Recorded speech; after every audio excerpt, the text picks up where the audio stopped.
Guys, so welcome to another episode of the Investment Show. And today I'm going to actually give you a little bit of highlights. This is kind of a case study, and like if you are a businessman and if you're thinking like I'm not talking about really big businessmen because those kind of big businessmen already know a lot of stuff.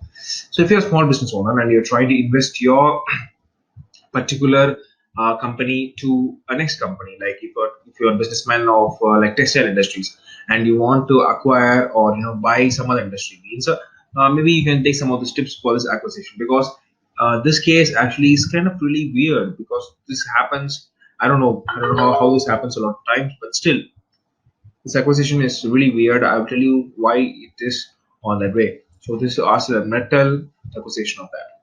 So who is ArcelorMittal first of all? So it's actually a multinational steel company. It's the world's largest steel company in the world as of 2018. Now, sorry. Of course, Sunil Mittal, which is who's the owner of the Attel and co-owner Attel and all the stuff. This is a steel company which was founded on 2006, and it was actually not found. It was actually founded by someone else, but it was merged by the Mittal groups in 2006. Now, if you see the next person, that the person who was on the verge of dying, that is Essar Groups. Actually, it's actually Essar Steel that is on the verge of dying. It was owned by Essar Groups. So it was founded on 1969. Now, the important factor you should notice is that it didn't start off as a as a straight steel company, straightaway steel company. It started as a construction company.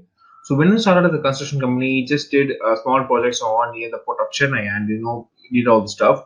But later on, it expanded to many number of fields.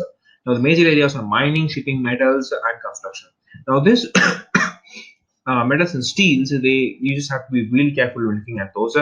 During the year that was really past, they actually came back from a bankruptcy from around 360, somewhere around that kind of $1 million. Okay, it's not easy for a company to come from that kind of depression stage. This is the kind of summary of Essar Groups.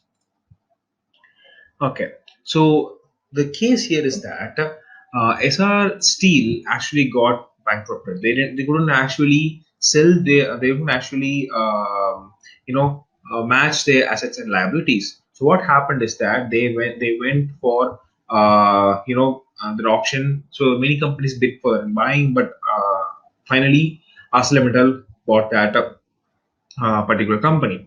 Now the debt which the company had was around it was around 42,000 crores. Okay, now it wasn't a small amount. It's really a big amount. So those 40,000 crores was paid by the ArcelorMittal to SBI Bank, and it distributed all all the amount to other banks. Now, the major case here is that if you look at their profit and loss account, you can clearly see how their profits were affected in the last 2 years. Now, this is the profit of 2018, and this is the profit of 2017. Right now, 2019, that's when the acquisition happened at the end of December. So there are many costs incurred in here. So the profit and loss for the period is nearly 16,842 crores. Okay, so it's not a small number. Okay, because there was a time when the Steel Authority of India got into a loss of around 6,455 crores, and still it didn't lose its market share, but still they made a heavy loss, and they did a very good comeback. But you can look at here, this 17 here it's 5,000 and 18 is 16,000. So it's probably around 11,000. Okay, 11,000 crores difference, and it's not a good sign. So, but that's the interesting part here. Even though there were a lot of losses, their market share they didn't lose a lot of market share. So if you look at their balance sheet, you can clearly understand their financial position. Okay, so you can see the current financial liabilities is around 66,698.40 crores.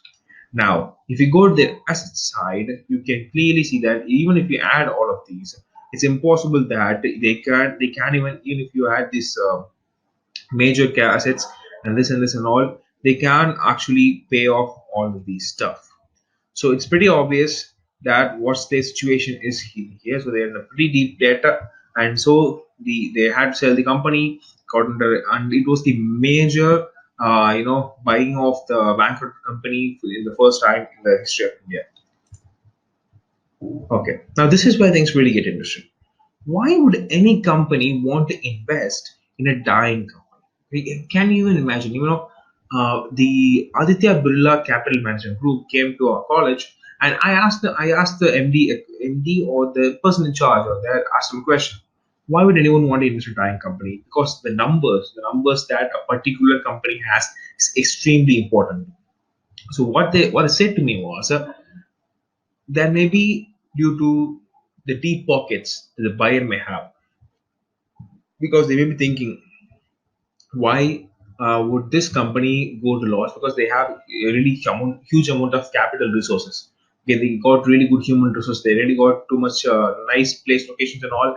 But due to the mismanagement of cash or maybe fraudulent activities, this kind of bankruptcy came to place. That why it didn't start a real company. It's not the first time. Like I said, it's not the first time that it went into insolvency or bankruptcy. That's why it occurs. So it occurs mainly because of it, many causes. Okay, every single case can be looked at from different points of view. It can be from political or even demographical. It can be of anything. So, and it overcame, like I said, the Minnesota $325 million. Okay, it came from that. So maybe they believe that even if this management couldn't actually get that particular debt out of their hands, so what ArcelorMittal would have thought is that if we invest in that particular company, we would be able to get back that company from destruction. Now, the statistics says is that the industrial consumption has reduced to 3.5% from 6.5% as on September 2019. That's the nearly the final quarter. Now, imagine you are a textile industry owner and you want to invest in a company where the textile industry is not actually booming, but still you want to invest. It's really hard because there are not many companies you would buy the shares if their prices were low. If, for example, let's say the TCS or Infosys shares got low all of a sudden, people, millions of people will buy those particular shares. The reason is that they know if we contribute that particular capital, they will rise up again. Maybe it may be the one of the reasons why ArcelorMittal invested in that much amount. So the economic slowdown is on its way, and it's affecting a lot of industries because of the automation and Industry 4.0. So let's see how Arcelor will do in this all stuff. Now, the other factor maybe is due to the importance of steel. Now, steel is indispensable to our modern way of life. Okay, we need everything steel. Like even the reason I'm recording is there's some kind of steel in it, and my mouse and my table, my chair, whatever it is, you need steel. So it's an essential part of the life, and hence maybe because of that, you may be investing a huge in this particular industry. Now, the final interesting thing is that they have merged with the Nippon. Now, Nippon is actually a company where it has paints, steels, and all the stuff, and it got really a really good technological part. See, I'm an MBA student. Okay, not that great much of an MBA student, but still, I don't understand the technical stuff of the mechanics, but still, I'm saying they have very good, really nice technologies out there. So that's one of the reasons why I think merging with Nippon is actually a really great idea, and I think this will actually lead them to success. But there's a lots of possibilities that they may fail because of this. But trust me, even if they fail, there won't be heavy loss because they have sources coming from all sorts of places. So I think this will be a great idea. So 60 percentage of the shares are owned by the Arcelor and the 40% are owned by the Nippon. That's the current shares of the particular SR steel right now. So, guys, that's my viewpoint of this case. So, if you think why would any company want to invest in a dying company, if you become an investor, why would you invest in a dying company? If you know any of this, if you have any idea what to do about that, please say in the comment section below. And if you have any more ideas, let me know and give a thumbs up. And I'll see you guys later. Cheers.